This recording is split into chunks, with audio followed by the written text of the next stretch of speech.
അവൾ ലച്ചുവിനെയും താടുവിനെയും പിടിച്ചു തിരിഞ്ഞു നടന്നു. സച്ചു ഞെട്ടിത്തരിച്ചു നിന്നു. അവൾ ഡോറ് തുറക്കാൻ തുടങ്ങിയതും ആ ഡോറുകൾ അടഞ്ഞു. എടി പെണ്ണേ! പെട്ടെന്ന് ആ വിളി കേട്ട് നന്ദു തിരിഞ്ഞു നോക്കി. സിംഹാസനം പോലെ ഒരു കസേരയിൽ കാലിന്മേൽ കാല് കയറ്റി വെച്ച് കത്തിച്ചൊരു പഫ് എടുത്ത് ഇരിക്കുന്ന മഹിയെ അവർ കണ്ടു. നിനക്ക് ഈ മഹിയെ ശരിക്കും അറിയില്ല. ഈ ബാംഗ്ലൂർ എൻ്റെ കോട്ടയാ. ഇവിടെ എൻ്റെ അനുവാദം ഇല്ലാതെ ആർക്കൊന്നും ചെയ്യാൻ കഴിയില്ല. പിന്നെ കോവിലകം ഗ്രൂപ്പിലെ ജോലി ഉപേക്ഷിച്ചു. നീ എവിടെ പോയാലും നിനക്ക് അവിടെ നിന്നൊരു ജോലിയും കിട്ടില്ല. ഇവിടെ ജീവിച്ചു പോകണമെന്നുണ്ടെങ്കിൽ ദാ ഈ അപ്പോയിൻമെൻറ്റ് ലെറ്റർ വാങ്ങി നാളെ തന്നെ എൻ്റെ ഹോസ്പിറ്റലിലേക്ക് ചെല്ല്. അവൻ തൻ്റെ കയ്യിലിരുന്ന അപ്പോയിൻമെൻറ്റ് ലെറ്റർ ടേബിളിലേക്ക് എറിഞ്ഞുകൊണ്ട് പറഞ്ഞു. അത് കണ്ട് നന്ദു പതിയെ മഹിയുടെ മുന്നിലേക്ക് നടന്നു. നിലത്ത് വീണ് കിടന്ന അപ്പോയിൻമെൻറ്റ് ലെറ്റർ അവൾ കൈകൊണ്ടെടുത്തു. ആ സമയം മഹിയുടെ കണ്ണിൽ വിജയത്തിൻ്റെ തിളക്കം നിറഞ്ഞു നിന്നു. മിസ്റ്റർ മഹേന്ദ്രൻ! ആ വിളി കേട്ട് മഹിയുടെ നീലക്കണ്ണുകൾ ചുവന്നു. അവിടെ നിന്നവരെല്ലാവരും ഞെട്ടി. ഞാൻ ഈ കോഴ്സ് എഴുതിയെടുത്തത് എൻ്റെ സ്വന്തം പ്രയത്നം കൊണ്ടാ. തന്നെ പോലെ അച്ഛൻ സമ്പാദിച്ചിട്ട സ്വത്തിൻ്റെ പങ്കുപറ്റിയല്ല ഞാൻ ജീവിച്ചത്. ഗൗരവ് അവൾക്ക് നേരെ തിരിയാൻ തുടങ്ങിയതും മഹി വേണ്ട എന്ന് കണ്ണുകൊണ്ട് ആംഗ്യം കാണിച്ചു. ചുറ്റും പരിചാരകരും പണവുമുള്ള തനിക്ക് ഇത് വെറും ഒരു കടലാസ് കഷ്ണമായിരിക്കും. പക്ഷേ എനിക്ക് ഇത് അഭിമാനമാണ്. തൻ്റെ മുന്നിൽ അടിയറവ് പറയാൻ വേറെ ഒരാളെ നോക്കണം മിസ്റ്റർ. അവൻ അത്രയും പറഞ്ഞ് ആ അപ്പോയിൻമെൻറ്റ് ലെറ്റർ കീറി അവൾ. മഹി ദേഷ്യത്തിൽ ചെയറിൽ നിന്ന് എഴുന്നേറ്റു. Get out you bitch! അവൻ അലറിയതും നന്ദു എന്ന് ചിരിച്ചു. താനൊന്ന് പോടോ! അവൾ തിരിഞ്ഞു നടന്നു. ഡോറ് തുറന്ന് പുറത്തേക്ക് പോയി. ഒപ്പം ലച്ചുവും ചാരുവും. Mahi, I am sorry. Sachu മഹിയുടെ നേരെ തിരിഞ്ഞു. Get out! അവൻ കൈകൊണ്ട് പുറത്തേക്ക് ചൂണ്ടിക്കൊണ്ട് അലറി. സച്ചു തലകുനിച്ച് പുറത്തേക്ക് പോയി. മഹി ദേഷ്യം കൊണ്ട് ആ ഗ്ലാസ് ടേബിളിൽ ഇടിച്ചു. ആ ടേബിൾ തകർന്ന് വീണു. ലച്ചുവിൻ്റെ വീട്. ചാരുവും ലച്ചുവും സച്ചുവും നന്ദുവിന് ചുറ്റും നിന്നു. അല്ല, എന്താ മോളുടെ വിചാരം? വലിയ മിസ് യൂണിവേഴ്സ് ആണെന്നോ? അവൻ ആരും അറിയോ? ഇത്രയും വലിയൊരു ബിസിനസ്മാനെ സിമ്പിളായി ഇൻസൾട്ട് ചെയ്ത് വന്നിരിക്കുന്ന കണ്ടില്ലേ? സച്ചു ഇത്തിരി ദേഷ്യത്തിൽ പറഞ്ഞു. ഹലോ സച്ചുവേട്ട, അങ്ങനെ അവളെ മാത്രം കുറ്റം പറയണ്ട. അയാളുടെ വർത്തമാനത്തിലൊരു പുച്ഛമുണ്ടായിരുന്നു. ലച്ചു സച്ചുവിനെ നോക്കി പറഞ്ഞു. നിൽക്കും തോന്നി അത്. ചാരു ഒപ്പം ചേർന്നു. അതെ സച്ചുവേട്ട, ഇനി എൻ്റെ പേരിൽ വഴക്ക് വേണ്ട. അയാളുടെ കമ്പനിയിൽ കിട്ടിയില്ലേ വേറെ കമ്പനി, ഇനി ഞാൻ നോക്കിക്കോളാം. നന്ദു അത്രയും പറഞ്ഞ് മുകളിലേക്ക് നടന്നുപോയി. ഇനി ഇവരുടെ കാര്യത്തിൽ ടെൻഷനാണ്. അവൻ എന്തേലും ചെയ്യുവോ ആവോ? സച്ചു ആത്മകഥം പറഞ്ഞു. കോവിലകം പാലസ്. ആ പാലസിലെ മഹിയുടെ പ്രൈവറ്റ് സ്പേസിൽ നിന്ന് പിയാനോയുടെ ശബ്ദം ഉയർന്നു കേട്ടു. ഒരു വല്ലാത്ത മരണതാളമായിരുന്നു അവൻ വായിച്ചിരുന്നത്. അത് കേട്ട് താഴെയുള്ള ജോലിക്കാരടക്കം എല്ലാവരും ഭയന്നു നിന്നു. പ്രൈവറ്റ് റൂമിൻ്റെ നടുക്കായി പിയാനോയ്ക്ക് മുന്നിൽ അവൻ ഇരുന്ന് വായിക്കുന്നുണ്ടായിരുന്നു. എതിർവശത്ത് അവൻ്റെ അമ്മ ദാദ്രിയുടെ ഫോട്ടോ തൂക്കിയിരുന്നു. അതേ റൂമിൻ്റെ ഇടതുഭാഗത്തൊരു ഫോട്ടോ. ആ ഫോട്ടോയിലെ മുഖം കറുത്ത നിറം കൊണ്ടാകെ കോറി വരച്ചിരുന്നു. മഹിയുടെ വലതുഭാഗത്ത് കുറച്ച് നീങ്ങി ഗൗരവ് നിൽക്കുന്നുണ്ടായിരുന്നു. മഹി, എന്താടാ ഇത്? ഒരു പീറപ്പെണ്ണ് വന്നെന്തോ പറഞ്ഞെന്ന് കരുതി ഒന്ന് നിർത്തട ഈ വായന. വിക്കിടയിൽ കയറി അവൻ്റെ കൈ തടഞ്ഞു. മഹിയുടെ കണ്ണുകളിൽ കനൽ ജ്വലിച്ചു. അവൻ്റെ നീലക്കണ്ണുകളിൽ ചോരത്തുള്ളികൾ നിറഞ്ഞു. അവൻ തൻ്റെ വലതുകൈ ഉയർത്തി വിക്കിയെ ആഞ്ഞടിച്ചു. വിക്കി നിലത്തേക്ക് വീണു. മഹി എഴുന്നേറ്റ് അടുത്തിരുന്നൊരു പോട്ടെടുത്ത് അവൻ്റെ മേലേക്ക് എറിഞ്ഞു. വിക്കി വേദന കൊണ്ട് നിലവിളിച്ചു. ഇപ്പം നിനക്ക് മനസ്സിലായോ വേദന എന്താണെന്ന്? തോറ്റത് ഞാനാണ് ആ പീറപ്പെണ്ണിൻ്റെ മുന്നിൽ. അതിൻ്റെ വേദന നിനക്ക് മനസ്സിലാവില്ല. മഹിയുടെ മുഖത്ത് വല്ലാത്തൊരു പക നിറഞ്ഞു. പെട്ടെന്ന് അവൻ അമ്മയുടെ ഫോട്ടോയിലേക്ക് നോക്കി. അമ്മയുടെ മുഖം കണ്ടതും അവൻ്റെ കണ്ണുകളിലെ കനൽ അലയിച്ചു കളയുന്നത് പോലെ കണ്ണുനീരൊഴുകി. അവൻ ആ ഫോട്ടോയുടെ അടുത്തേക്ക് നടന്നു. അമ്മേ, എനിക്കറിയാം അമ്മയ്ക്ക് ഇവനെ ഒരുപാട് ഇഷ്ടമാണെന്ന്. പക്ഷെ അവൻ പറഞ്ഞത് കേട്ടില്ലേ? അത് വിട്ടുകളയാൻ. അമ്മയല്ലേ പറയാറ് ഞാൻ എവിടെയും തോൽക്കാൻ പാടില്ലെന്ന്. എന്നിട്ട് ആ പെണ്ണിൻ്റെ മുന്നിൽ തോറ്റ പോലെ ആയില്ലേ? അവൻ തലകുനിച്ചു. പെട്ടെന്ന് അവൻ ഫോട്ടോയിലേക്ക് അവൻ്റെ കാതുകൾ കൂർപ്പിച്ചു. ആ ശരി അമ്മേ. ഗൗരവമ്മ പറഞ്ഞത് കേട്ടില്ലേ? അവനെ വേഗം ആശുപത്രിയിൽ കൊണ്ടുപോകാൻ. അവൻ അത് പറഞ്ഞതും 2 സെക്യൂരിറ്റികൾ വിക്കിയെടുത്ത് കൊണ്ടുപോയി. അവൻ അവൾ ആ ലെറ്റർ മുഖത്തേക്ക് എറിയുന്ന ദൃശ്യം വീണ്ടും ഓർമ്മ വന്നു. ഒരു പീറപ്പെണ്ണ്. അവൾക്ക് എന്ത് ചെയ്യണം? എനിക്ക് ജയിക്കണം. എന്ത് ചെയ്യണം ഞാൻ? ഗൗരവ് അവളെ അങ്ങ് കൊന്നു കളഞ്ഞാലോ? വേണ്ട, ചാവാൻ പാടില്ല. പിന്നെ എന്ത് ചെയ്യണം? അവളെ ജയിക്കാൻ എന്ത് ചെയ്യണം? മഹി ഭ്രാന്ത് പിടിച്ച പോലെ ഗൗരവിൻ്റെ കോളിൽ കുത്തിപ്പിടിച്ചുകൊണ്ട് അലറി. കണ്ണാ. പെട്ടെന്ന് അവൻ ആ വിളി കേട്ടു. അമ്മയുടെ ഫോട്ടോയിലേക്ക് നോക്കി. അവൻ വീണ്ടും ഫോട്ടോയിലേക്ക് കാതുകൂർപ്പിച്ചു. ഗൗരവ്, അമ്മയ്ക്ക് അവളെ കാണണമെന്ന്. എവിടെയുണ്ടെങ്കിലും കൊണ്ടുവാ. ഇവിടെ അമ്മയുടെ മുന്നിൽ വെച്ച് അവൾ എന്നോട് മാപ്പ് പറയിപ്പിക്കും ഞാൻ. പോ. അവൻ അലറിയതും ഗൗരവ് പുറത്തേക്ക് നടന്നു. രാത്രി ചെറിയ ഷോപ്പിംഗ് കഴിഞ്ഞ് നന്ദന റോഡിലൂടെ നടന്നു വരികയായിരുന്നു. പെട്ടെന്ന് അവളുടെ ഫോൺ റിങ് ചെയ്തു. ചാരു ആയിരുന്നു അത്. ഹലോടി താടു, കിടന്നലറണ്ട, ദേ ഇപ്പോൾ എത്തും. ആ വേഗം. അത് പറഞ്ഞ് മറുപടിക്കിടം കൊടുക്കാതെ ഫോൺ കട്ട് ചെയ്തു. പെട്ടെന്ന് അവൾക്ക് മുന്നിൽ 2 ടൊയോട്ട ഫോർച്യൂണർ വന്നു നിന്നു. ഗൗരവും വേറെ കുറച്ചു പേരും അവളെ പിടിച്ചു വലിച്ച് കാറിൽ കയറ്റി. അവൾ എതിർത്തെങ്കിലും അവർ അവളെ കൊണ്ടുപോയി. കോവിലകം പാലസിന്റെ കവാടം കടന്നത് കണ്ട് അവളാകെ പേടിച്ചു വിറച്ചു. അവളെ അവർ വണ്ടിയിൽ നിന്ന് ഇറക്കി വലിച്ചഴിച്ച് മഹിയുടെ പ്രൈവറ്റ് റൂമിലേക്ക് കൊണ്ടുപോയി. അവളെ അവിടെ ഇട്ട് അവർ പുറത്തേക്ക് നടന്നു. ആ മുറിയിലാകെ ഇരുട്ടായിരുന്നു. പെട്ടെന്ന് പിയാനയുടെ ശബ്ദം അവൾ കേട്ടു. അവിടെ പെട്ടെന്നൊരു വെളിച്ചം നിറഞ്ഞു. ദാദ്രിയുടെ ഫോട്ടോയിലായിരുന്നു ആ വെളിച്ചം. പിന്നെ പതിയെ എല്ലാ വിളക്കുകളും തെളിഞ്ഞു. തൊട്ടു മുന്നിൽ പിയാനോയുടെ മുന്നിലിരിക്കുന്ന മഹിയുടെ രൂപം കണ്ട് അവൾ ആകെ ഒന്ന് ഞെട്ടി. ബ്ലാക്ക് ഹാഫ് സ്ലീവ് ബനിയനും ട്രാക്ക് സ്യൂട്ടും ധരിച്ച് ഒരു വഷളം ചിരിയുമായി അവൻ പതിയെ എഴുന്നേറ്റു. വെൽക്കം മൈ ജാൻസി റാണി. അവൻ കൈകൾ ഉയർത്തി അവളെ വിളിച്ചു. ഛേ, താൻ ഇത്രയ്ക്ക് ചീപ്പാണോ? ആളുകളെ വിട്ടൊരു പെണ്ണിനെ പിടിച്ചോണ്ട് വരാൻ. അവൾ അറപ്പോട് അവൻ്റെ മുഖത്തേക്ക് നോക്കി. അവൻ മെല്ലെ ഒന്ന് ചിരിച്ചു. ഇതുവരെ ഒരു പെണ്ണിനെയും അവരുടെ സമ്മതമുണ്ടായിട്ട് പോലും ഒരു തവണ ഞാൻ അവരെ ഒന്നും തൊട്ടിട്ടില്ല.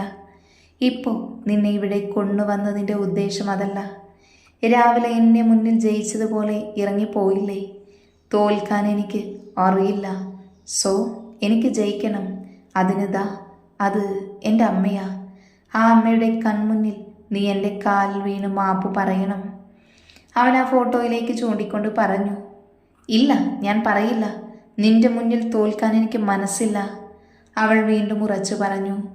പറയിക്കാൻ എനിക്കറിയാം. അവൻ പതിയെ മുന്നോട്ട് നടന്നു. അവൾ അവൻ്റെ നേർക്കോടി. കൈകൊണ്ട് അവനെ ഇടിക്കാൻ നോക്കിയെങ്കിലും അവൻ ഒഴിഞ്ഞു മാറി. അവളെ കഴുത്തിൽ കൈകൊണ്ട് മുറുക്കി തൻ്റെ പരിധിയിലാക്കി. അനുസരിക്കടി എന്നെ. ഈ ലോകത്ത് ഒരുപാട് സുന്ദരിമാരെൻ്റെ ഒരു നോട്ടത്തിന് വേണ്ടി കൊതിക്കുന്നുണ്ട്. അപ്പോഴാ ഈ ഭൂമിയിലെ ഒരു മൺതരിയോളം പോലും വിലയില്ലാത്ത നീ എന്നെ തോൽപ്പിക്കാൻ നോക്കുന്നേ. ഇതുവരെ ചെയ്യാത്ത പാപം എന്നെ കൊണ്ട് ചെയ്യിക്കരുത്. അവൻ തൻ്റെ താടി അവളുടെ കവിളിൽ ഉരസിക്കൊണ്ട് പറഞ്ഞു. ഇല്ല, ഞാൻ മാപ്പ് പറയില്ല. കിതപ്പോടെ അവൾ അലറി. അവൻ അവളെ വലതുവശത്തെ ഭിത്തിയിലേക്ക് ചേർത്തു. അവൾ ആകെ ഒന്ന് കിതച്ചു. അവൻ അവളുടെ കൈകൾ ബന്ധിതയാക്കിയിരുന്നു. പതിയെ അവൻ്റെ കൈ അവളുടെ വലതു ഭാഗത്തെ കവളിൽ തൊട്ടു. പതിയെ ആ വിരലുകൾ ചുണ്ടിലേക്കിറങ്ങി. അവൾ അപ്പോഴും അറപ്പോടെ കുതിർന്നുണ്ടായിരുന്നു. അവൻ്റെ മുഖം അവളുടെ മുഖത്തിനടുത്തേക്ക് വരും തോറും അവൾ രക്ഷപ്പെടാൻ മാർഗം നോക്കി. അവളുടെ ഇടത് കൈപ്പിടി അയഞ്ഞിരുന്നു. ആ കയ്യിൽ എന്തോ തട്ടി. അവൾ അതെടുത്ത് അവൻ്റെ നേരെ എറിഞ്ഞു. അവനൊന്ന് കുതറിയതും അവൾ അവൻ്റെ നെഞ്ചിലേക്കിടിച്ചു. അവൻ പിന്നിലേക്ക് നീങ്ങി. അവൾ വീണ്ടും അവനെ അടിച്ചു വീഴ്ത്താൻ ശ്രമിച്ചു. പക്ഷേ അവൻ ആ പഞ്ച് ബ്ലോക്ക് ചെയ്ത് അവളുടെ മുഖത്തേക്ക് ആഞ്ഞടിച്ചു. അവൾ നിലത്തു വീണു. തല എവിടെയോ തട്ടി ചെറുതായി മുറിഞ്ഞു. അവൻ അരിശം പൂണ്ട് ചുറ്റും നോക്കി. ഗോൾഫ് കിറ്റ് കണ്ടു. അതിൽ നിന്നൊരു സ്റ്റിക്ക് എടുത്ത് അവൾക്ക് നേരെ വീശി. കണ്ണാ. ആ വിളി കേട്ടതും സ്റ്റിക്ക് ആ വായുവിൽ നിന്നു. അവൻ്റെ കണ്ണുകൾ നീർ പൊടിയുന്നത് നന്ദു കണ്ടു. അവൻ്റെ കയ്യിൽ നിന്നും ആ ഗോൾഫ് സ്റ്റിക്കർ താഴേക്ക് വീണു. അവൻ അവിടെയുള്ള ആ ഫോട്ടോയ്ക്ക് നേരെ തിരിഞ്ഞു. മുട്ടുകുത്തി അതിന് മുന്നിലിരുന്നു. നന്ദു നടക്കുന്നത് മനസ്സിലാവാതെ തലയുടെ പൊട്ടിയ ഭാഗത്ത് കൈവച്ച് ആ ഫോട്ടോയിലേക്ക് നോക്കി. മഹിയുടെ മുന്നിൽ ആ ഫോട്ടോയിൽ പെട്ടെന്ന് തെളിച്ചം വെക്കുന്നത് പോലെ തോന്നി. ആ ഫോട്ടോയിൽ നിന്ന് അമ്മയുടെ രൂപം അവൻ്റെ അടുത്തേക്ക് നടന്നു വരുന്നതായി അവൻ അനുഭവപ്പെട്ടു. അമ്മേ. അവൻ വിക്കി വിക്കി വിളിച്ചു. സൈക്കോസിസിൻ്റെ പല അവതാരങ്ങൾ കണ്ടിട്ടുണ്ട്. ബട്ട് ഇങ്ങനെ ഒരു വേർഷൻ ആദ്യമായിട്ടാണ്. നന്ദു ആത്മകഥം പറഞ്ഞു. അമ്മയുടെ കണ്ണൻ എന്താ പറ്റിയേ? ആരെയും ഉപദ്രവിക്കാൻ അറിയാത്ത എൻ്റെ മോന് ഇപ്പം നീ ആകെ മാറിയല്ലോ കണ്ണ. അവർ അവൻ്റെ മുടിയിൽ തലോടിക്കൊണ്ട് പറയുന്നതായി അവന് തോന്നി. അവൻ്റെ കണ്ണുകളിൽ നിന്ന് നീരൊഴുകിക്കൊണ്ടിരുന്നു. അമ്മേ, ഇന്ന് ഈ കണ്ണൻ ഈ രാക്ഷസനായി മാറി അമ്മേ. അമ്മ പറഞ്ഞില്ലേ എവിടെയും ഞാൻ ജയിക്കണമെന്ന്. ദാ അവളുടെ മുന്നിൽ ഞാൻ തോറ്റതുപോലെ തോന്നി. അവളെ ജയിക്കാനാണ് ഞാൻ ഇത്രയും ചെയ്തത്. അവൻ അമ്മയുടെ കൈകളിൽ പിടിച്ചു. ശൂന്യതയിലേക്ക് നോക്കിക്കൊണ്ട് വിതുമ്പുന്ന മഹിയെ കണ്ട് നന്ദു ഒന്നും മനസ്സിലാവാതെ നിന്നു. ഈശ്വര, ഞാനിതെവിടെയാ വന്നുപെട്ടേക്കുന്നേ. തല ആണിൽ വേദനിച്ചിട്ടും വയ്യ. അവൾ തലയിൽ ഒരു തുണി അമർത്തിക്കൊണ്ട് പറഞ്ഞു. ചോര വരുന്നത് നിന്നിരുന്നു. കണ്ണ, ഞാൻ നിന്നിങ്ങനെയാണോ വളർത്തിയത്? പെൺകുട്ടികളെ സ്നേഹം കൊണ്ടാണ് മോനെ കീഴ്പ്പെടുത്തേണ്ടത്, ശക്തി കൊണ്ടല്ല. നീ അവളെ ഒന്ന് നോക്ക്. വർഷങ്ങൾക്ക് മുൻപ് എനിക്കും ഈ അവസ്ഥയല്ലേ ഉണ്ടായിരുന്നത്. നീ കണ്ടിട്ടുള്ളതല്ലേ അന്ന് എനിക്ക് സംഭവിച്ചത്. ഇന്ന് അവൾക്ക് സംഭവിച്ചുകൂടാ. ദേ, ആ കുട്ടിയുടെ നെറ്റിയൊക്കെ പൊട്ടിയിട്ടുണ്ട്. മോൻ അവിടെ മരുന്ന് വെച്ച് കെട്ടി അവളെ വീട്ടിലേക്ക് എത്തിക്കണം. കേട്ടല്ലോ? അമ്മ പോവുക. അവർ അവൻ്റെ നെറ്റിയിൽ ഉമ്മ വയ്ക്കുന്നതായി അവൻ അനുഭവപ്പെട്ടു. ഒരു നിമിഷം അവൻ കണ്ണുകൾ അടച്ചു തുറന്നു. തൻ്റെ അമ്മയെ അവന് കാണാൻ സാധിച്ചില്ല. പകരം മുന്നിൽ അമ്മയുടെ ചിത്രം മാത്രം. പെട്ടെന്ന് അവൻ നന്ദുവിനെ നോക്കി. അവൻ്റെ കണ്ണുകളിലെ കണ്ണുനീർ തുടച്ച് അവിടെ ഇരുന്ന ടേബിളിൽ നിന്ന് ലോഷനും പഞ്ഞിയും എടുത്ത് അവളുടെ അടുത്തേക്ക് നടന്നു. അവൾ ആദ്യമൊന്ന് വിരണ്ടു. അവൻ അവൾക്കരികിലിരുന്നു. അവളുടെ മുഖത്ത് നോക്കാതെ അവൻ അവളുടെ നെറ്റിയിലെ മുറിവിൽ ലോഷൻ പുരട്ടി പഞ്ഞി വെച്ചു. അവൻ്റെ കണ്ണുകളിലേക്ക് നന്ദു നോക്കി. അവൻ മാപ്പ് അപേക്ഷിക്കുന്നത് പോലെ അവൾക്ക് തോന്നി. ഇവനൊരു ഐഡിയ തരുന്നില്ലല്ലോ. ഇനി കുമ്പളിങ്ങിലെ ഷമ്മിയുടെ കുടുംബക്കാരനെങ്ങാനും ആവോ? അവൾ മനസ്സിൽ പറഞ്ഞു. മരുന്ന് വെച്ച് കെട്ടിയ ശേഷം അവളെ അവൻ പിടിച്ചെഴുന്നേൽപ്പിച്ചു. എവിടെയാ പോകേണ്ടത്? ഞാൻ കൊണ്ടുവിടാം. അവൾക്ക് മുഖം കൊടുക്കാതെ അവൻ തറയിലേക്ക് നോക്കി പറഞ്ഞു. വേണ്ട, ഞാൻ പൊയ്ക്കോളാം. അവൾ പതറിയ ശബ്ദത്തിൽ പറഞ്ഞു. വേണ്ട, ഞാൻ കൊണ്ടുവിട്ടോളാം. അത് മഹിയുടെ ഒരു അലർച്ചയായിരുന്നു. അത് കേട്ടവൻ രണ്ടടി പിന്നോട്ട് നീങ്ങി. വേണ്ടാന്ന് പറഞ്ഞ ഇനിയും സൈക്കോ ഉണരും. സോ അനുസരിക്കാം. കാലിന് ഒടുക്കത്തെ ശക്തിയാ. അവൾ അവനാന്തർ മുഖത്തേക്ക് നോക്കി തലയാട്ടി. അവൻ തൻ്റെ ബെഡ്റൂമിലേക്ക് പോയി. അവിടെ ചെന്ന് ഒരു സൈഡിലെ ബട്ടൺ ഞെക്കിയതും അവന് ധരിക്കാനുള്ള വസ്ത്രങ്ങളുടെ നീണ്ട നിര തുറന്നു. അത് ജാക്കറ്റുകളുടെ സെക്ഷനിൽ നിന്ന് ഒരു ബ്രൗൺ ടോൺ ബ്രോഡ് ജാക്കറ്റ് എടുത്ത് ധരിച്ചു. അതിനുശേഷം ഒരു റിമോട്ട് എടുത്ത് പ്രസ് ചെയ്തതും കാറുകളുടെ കീ നിറഞ്ഞ ഒരു ട്രേ അവൻ്റെ മുന്നിലേക്ക് തുറന്നു. അതിൽ നിന്നും ഒരു കീ എടുത്തു. ഇതെല്ലാം കണ്ട് നന്ദു മുഖം തിരിച്ചു. ആർഭാടങ്ങളോടെ എന്നും അവൾക്ക് അകൽച്ചയാണ്. അവൻ നടന്നു പോകുന്നതിന് പിന്നാലെ അവളും നടന്നു. ഗൗരവെന്തോ പറയാൻ വന്നു. ബട്ട് മഹിയെ പറ്റി നന്നായി അറിയാവുന്നതുകൊണ്ട് അവനൊന്നും മിണ്ടിയില്ല. അവർ രണ്ടുപേരും പാലസിൻ്റെ പുറത്തെത്തി. അവിടെ ഇരുവശങ്ങളിലായി 8ഓളം ലക്ഷറി കാറുകൾ നിന്നിരുന്നു. അവൻ ആ കീയിലെ അൺലോക്ക് ബട്ടൺ അമർത്തി. അവൻ്റെ ഇടതുവശത്ത് മൂന്നാമതായി നിന്നിരുന്ന റെഡ് ഫെറാറിയുടെ ഇൻഡിക്കേറ്റർ മിന്നി. അവനും നന്ദുവും ആ കാറിനടുത്തേക്ക് നടന്നു. ആ കാറിൽ അവർ കയറിയതും വാഹനത്തിൻ്റെ കണ്ണുകൾ ജ്വലിച്ചു. ആ പാലസിൽ നിന്നും ആ കാർ ശരവേഗത്തിൽ പുറത്തേക്ക് പാഞ്ഞു. മെയിൻ റോഡിലെത്തിയപ്പോൾ ആ കാറിൻ്റെ റൂഫ് കോൺവെർട്ടിബിളായി. നന്ദു വീശുന്ന കാറ്റ് ആസ്വദിച്ചു. മഹി അവളുടെ മുഖത്തേക്ക് അപ്പോഴും നോക്കുന്നുണ്ടായിരുന്നില്ല. ലച്ചുവിൻ്റെ വീടിന് മുന്നിൽ ആ കാറു നിന്നു. അവൾ ഇറങ്ങിയതും ആ കാർ അവിടെ നിന്ന് മുന്നോട്ട് കുതിച്ചു. ലച്ചുവും ചാരുവും കാറിൻ്റെ ശബ്ദം കേട്ട് പുറത്തേക്ക് വന്നു. എടി, ഇതെന്താ പറ്റിയേ? നെറ്റിയൊക്കെ മുറിഞ്ഞിട്ടുണ്ടല്ലോ. ചാരു അവളുടെ നെറ്റിയിൽ കൈയോടിച്ചുകൊണ്ട് പറഞ്ഞു.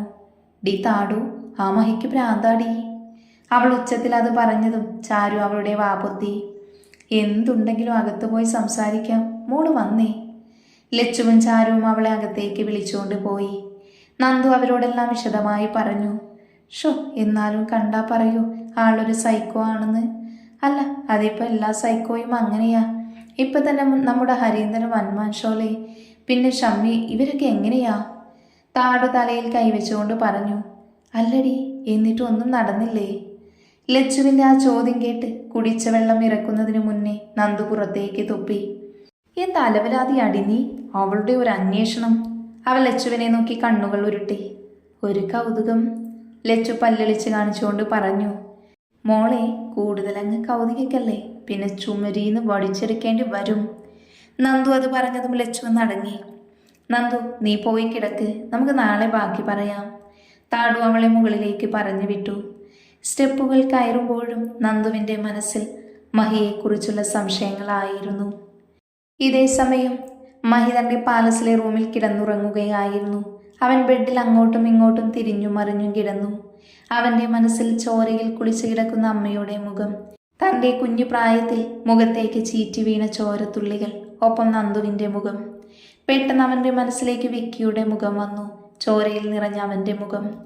മഹി ഉറക്കത്തിൽ നിന്ന് ചാടി എഴുന്നേറ്റു. വിക്കി, അവനെ എനിക്ക് കാണണം. ആരുമില്ലാതായപ്പോൾ അവനെ ഉണ്ടായിരുന്നുള്ളൂ കൂട്ടിന്. കാണണം അവനെ. അത്രയും പറഞ്ഞവൻ ബെഡിൽ നിന്ന് എഴുന്നേറ്റു. കുളി കഴിഞ്ഞ് ബ്ലൂ കോട്ട് സ്യൂട്ട് ധരിച്ചു. അവൻ കയ്യിൽ വാക്കി ടോക്കി എടുത്തു. വാക്കി ടോക്കിയിലൂടെ ഗൗരവിൻ്റെ മറുപടി പറഞ്ഞു. അയാൾ ഹോളിലേക്ക് ഇറങ്ങി വന്നു. മോനെ, ഒന്നും കഴിക്കുന്നില്ലേ? കുറച്ചപ്പുറത്തുനിന്നൊരു പതിഞ്ഞ സ്വരം കേട്ടു. അവൻ അമ്മയ്ക്ക് തുല്യമായി കാണുന്ന സരസ്വതി. അവിടുത്തെ വേലക്കാരിയാണെങ്കിലും അവൻ അമ്മയെ പോലെ, പക്ഷേ അടുപ്പം കാണിക്കാറില്ല. ഞാൻ പുറത്തുനിന്ന് കഴിച്ചോളാം. അവൻ ഒറ്റ വാക്കിൽ മറുപടി പറഞ്ഞ് പുറത്തേക്ക് നടന്നു. മഹിക്ക് പോകാനായി പുറത്ത് ഗ്രീൻ കളർ ബെന്റലി റെഡിയാക്കി നിർത്തിയിരുന്നു.